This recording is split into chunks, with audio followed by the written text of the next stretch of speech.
Cyrus Stanhope, never a patient man, was always even less so with his third son. "It is done. You will make the best of it. One day you shall thank me." Nausea swelled, threatening to topple his composure. That cannot be she. His father shot him an obdurate look. "You are 9 and 10 with no serious prospects. Duty requires you do as bid." Sebastian turned back to the girl. She was plain and somewhat plump, with large, dark, almond-shaped eyes and a pudgy nose. His betrothed's full, heart-shaped mouth looked like it belonged on a doll. A fresh white dress matched her wintry skin. Anxiety stretched his chest. She didn't deserve this. The poor girl clearly had no understanding of what they all planned for her. A booming voice from the room's threshold startled his thoughts away from her. "Oh, there you are. I see you have met your future bride." Aubrey Wentworth, Duke of Traherne, lumbered towards them. A tall man, he was almost slender except for a prominent belly, which seemed too much of a burden for his bird-like legs. Sebastian had never met Traherne, but the man had a reputation for whoring, drinking, and gaming. The latter was no doubt the reason Sebastian found himself in this predicament. The Duke's bleary gaze rolled over him, his loose jowls hanging like drapes beneath a florid face. "You are Sebastian." He bounced a bloodshot glance between father and son, seeming to enjoy the contrast between the two, between light and dark. "The boy must take his looks from his mother." Cyrus's stiff lips contorted into a joyless smile. "Perhaps it is time for Sebastian to meet his betrothed. After all, there is no reason to delay." Traherne's features grew more pointed. "No reason at all. It will be my pleasure to have Sebastian Stanhope as my son by marriage."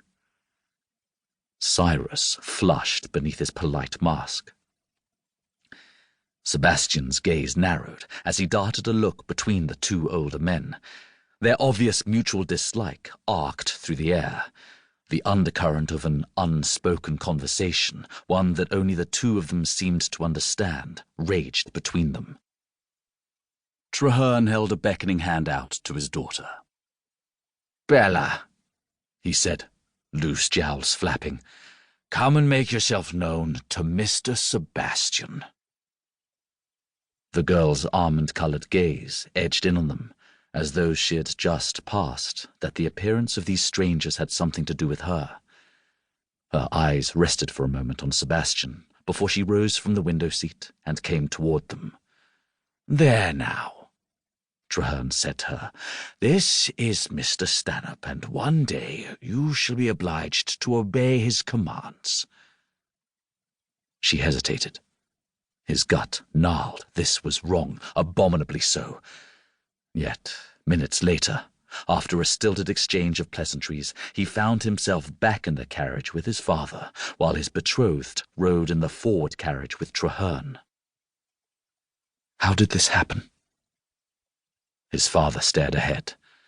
"Your betrothal settles a gaming debt. It is an incredible coup for our family."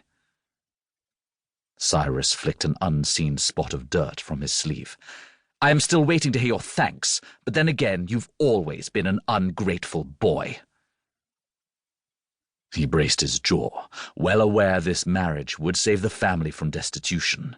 His father should be thanking him. "I see." He gazed briefly out the window.